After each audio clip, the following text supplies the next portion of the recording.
So I'm up here on the ladder and I'm getting ready to put the tongue and groove on the roof. And what I decided to do was go ahead and prep kind of a mock tongue and groove. I'm just using a 2x4 right now. My tongue and groove is going to be 2x6, but I wanted to mock up my angle that I'm going to need to cut for my valley. I built this whole roof with string and sliding T-bevel. So now I've got this laser, and I decided to shoot the laser right down the valley. You can see the laser right there in the valley. It looks kind of cool on the black. It's shooting right down, and I just learned a kind of a cool trick. I'll show you if I can hold this camera right without falling off the ladder. That wouldn't be good. My wife would be upset about that probably. Okay, so see the laser on my hand. I was having a hard time just because of my angle getting in there with my speed square, and so I just kind of freehanded it right on the laser, and then I was able to kind of come around, and as I was coming around, the laser doesn't hit on this side of the board because of the angle that it's at, right? But if I hold my hand here, I can kind of see where it hits. But also if I hold the pencil right there, I continued freehanding it, and you can see the laser right at the end. I just took it slow. As long as I could see that laser at the tip of my pencil, I knew I was on target. And so I just kept on going all the way down. So that's how I marked it out. Makes sense to me, so that's what I'm doing. Just thought I'd share that cool little trick. I don't know, maybe you guys already know that one, but it just kind of happened. And I thought, hey, that's kind of cool. I like to get on YouTube quite a bit, learn different things. And I'm having a really hard time finding anything about tongue and groove in a valley on a roof. So I thought I'd share what it is. I've been doing a lot of thought. I'm here at night. I'm sitting in that hot tub over there just staring at this thing and figuring out what my next steps are. And so this is what I came up with for my project. One of my issues that I'm having right now, and that I knew about already, was my valley rafter. There's my valley right there, coming down. It's black. I don't know if you can see that, but it comes down and then it ends right there at that lower beam. It doesn't continue out into the soffit, as you can see right there. My valley is kind of free floating, which I'm totally cool with because it's 2x6. I knew that it could have some overhang and totally be strong enough. It's just a matter of how am I going to tie that in together.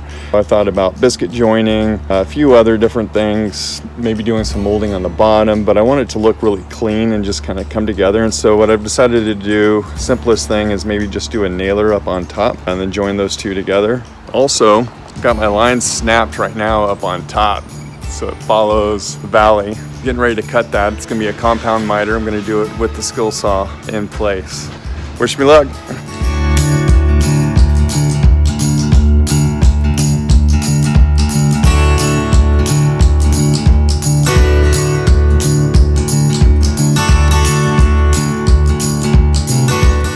Well, that didn't go too bad.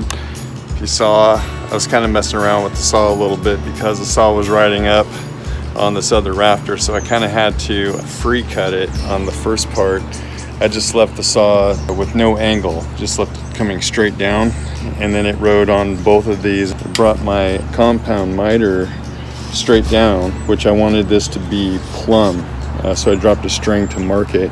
But it worked out pretty good with that until my saw was able to drop down past the rafter, and then I already had my cut made. Then I was able to just slide the saw down in there, just change the angle on the base of it, and it would just line right up with my cut that I already had. Then I was able to just run it right up. So right now I'm really happy with how it looks, and then I'll get in my other tongue and groove and just start butting it in and just keep working it from there. But I think it's gonna be pretty good. And like I said, I'm gonna have a nailer or something right here is what I'm thinking, so I can screw down to it and then have it so it comes up and accepts this side too. Anyway, we'll see what that looks like, and I'll be sure to talk to you guys a little bit about that.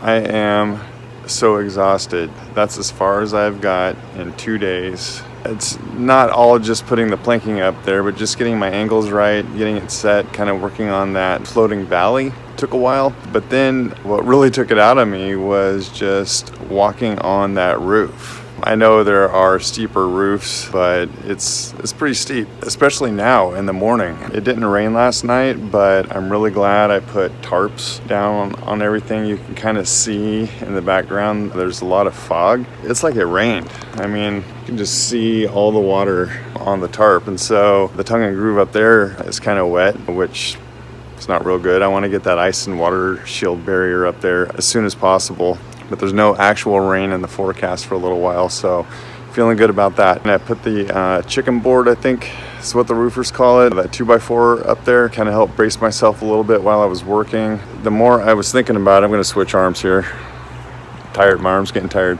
The more I thought about it, the more I decided I'm just going to spend the time real quickly and build a platform to work on up there. And so you can see those triangle braces I have. I'm still maneuvering those around where they're going to go, and I'm going to put a 3/4 inch plywood down on top and kind of just brace it so I have a flat surface to work on. The other part is doing this by myself. I'm getting crazy workout going up and down that ladder all day long, but that's another reason it's taking me forever. So what I'm going to do is I get that platform up there, then I'm going to get another platform where I can cut, so it gives me plenty of space to kind of a home base up there. I'm hoping that is going to make it where it's easier for me to work, maybe save a little bit of energy and be more productive. So we'll see how it goes. Wish me luck again.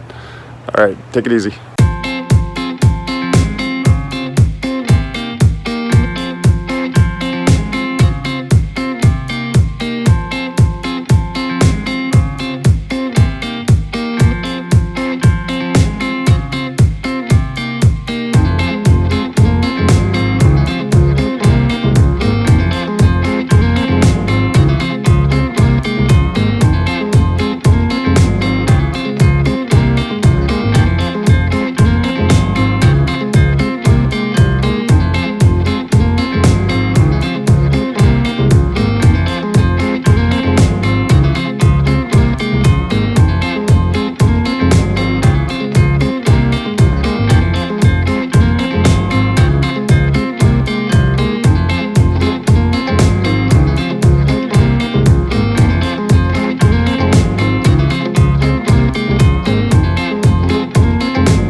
Got all this TNG up.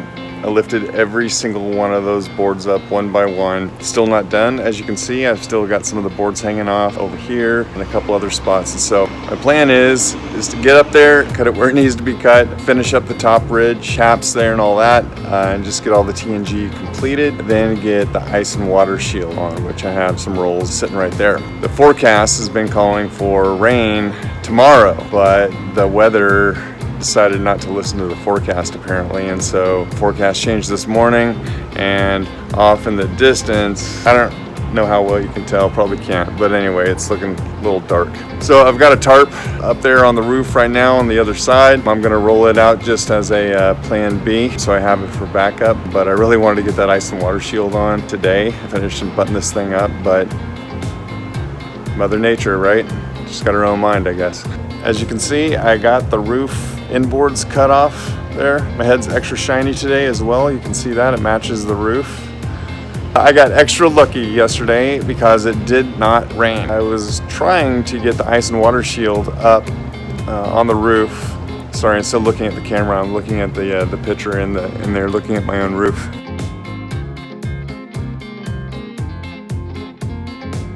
I can't take my eyes off of it because I love it. So the TNG is done. I got everything capped off on the ridge beams, so at the very top, and then I got all the inboards cut.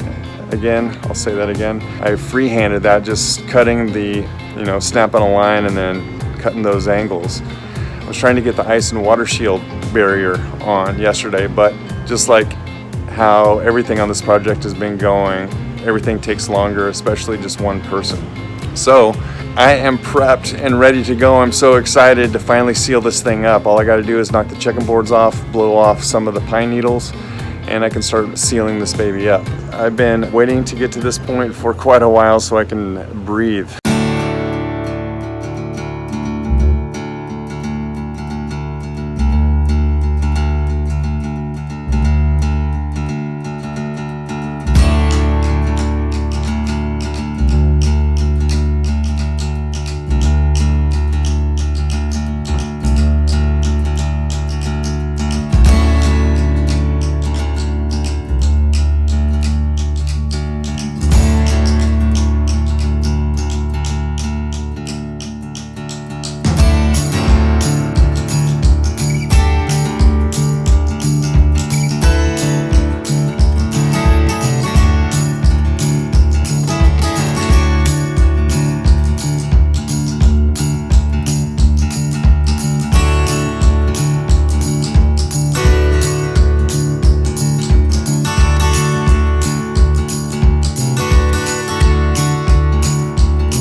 Ho, ho, ho!